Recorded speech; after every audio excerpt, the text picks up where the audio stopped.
AITA for asking my soon-to-be ex-husband why I'd take him back when the nanny does more for the family than she does. My husband and I have 2 kids together, a 3-year-old and an 8-year-old. He's a business owner, which always sounds so great in theory, right? We talked before about how we'd balance work and parenting, and he promised he'd be home by 5:30-6 every night. Since I usually get home around 6 to 6:30, it seemed reasonable. I took him at his word, and when I heard nothing to the contrary, I assumed everything was fine. I had no idea how far from fine things really were. For a long time, I believed he was working late or busy with his business when he wasn't around. So, I set up extended care for our youngest at daycare and signed our oldest up for her school's after-school program. The kids would get home at a reasonable time, and he'd get some one-on-one time with them, right? But then our 8-year-old started struggling with the after-school program, and it just wasn't working.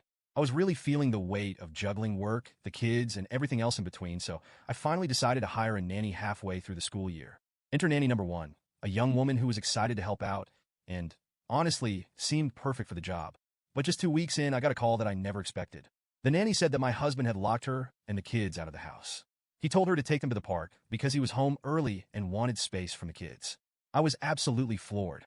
She also mentioned that he was acting pretty hostile toward her, getting mad if she left the room for a snack, refusing to let her and the kids sit anywhere but one of the kids' rooms, and even ignoring our kids if they tried to talk to him. Can you imagine? Your own kids trying to connect with you, and you're just brushing them off because you can't be bothered? At that point, the scales kind of fell from my eyes. This wasn't someone who just had a rough day. This was someone who consistently wasn't stepping up as a parent or even a decent person around our kids. I filed for divorce the next week. It wasn't even a question. My heart broke a bit, but I knew I'd reached the end of the line. By the end of the month, the kids and I had moved out. I ended up letting go of that first nanny. Long story, but the vibe just wasn't quite right after everything went down. And that's when I found Amina. I know some people get lucky with nannies, but Amina is truly in a league of her own. She's a 24-year-old Middle Eastern refugee with 3 kids of her own, age 2, 4, and 7. From the day she started, I felt like I'd finally found someone who didn't just see this as a job. She actually cared about my kids and our family. She comes in every day like a tornado of kindness and energy. The house is spotless when I get home. The kids' homework is done.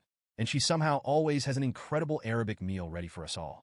Honestly, her cooking is so good I sometimes feel like I'm coming home to a 5-star meal. Amina is not just a nanny. She's like a household manager, friend, and support system all rolled into one.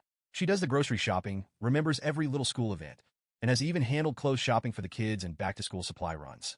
I'm still in awe of how much she does for us. She's exactly the support my kids and I needed. With Amina around, I get to come home and be a mom, not a frazzle mess trying to juggle dinner, laundry, and getting my 8-year-old to sit down and do her math homework.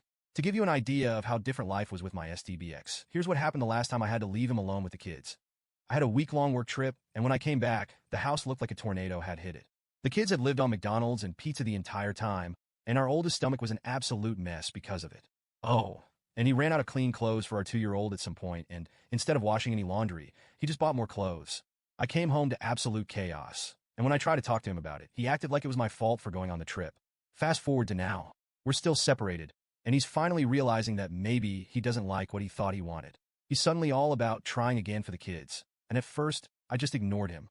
But then he brought it up again, going on about how us being together would be better for the family. I couldn't take it anymore. I snapped and told him, "Why should I take you back when Amina does more for us than you ever did?" And he flipped. He went on about how he's the one who provides for us financially, as if my full-time job doesn't count or something. He even tried to act like his work was somehow different or more important than mine, even though I'm often clocking more hours and making around the same as he does. His family has jumped on board, saying I'm selfish and a bad mom for not giving the kids a chance at having 2 parents. They act like having 2 parents who are miserable and disconnected would somehow be healthier than just having one happy, present parent. So here I am, Reddit. AITA for calling him out and telling him exactly what I think. He didn't like hearing that Amina, someone he clearly sees as just a nanny, is a better parent and partner to me than he ever was. But I'm tired of pretending that he's this great guy just because he works and happens to be their biological father. I feel like I've finally found a balance where my kids are thriving, and they're happy. Isn't that what matters?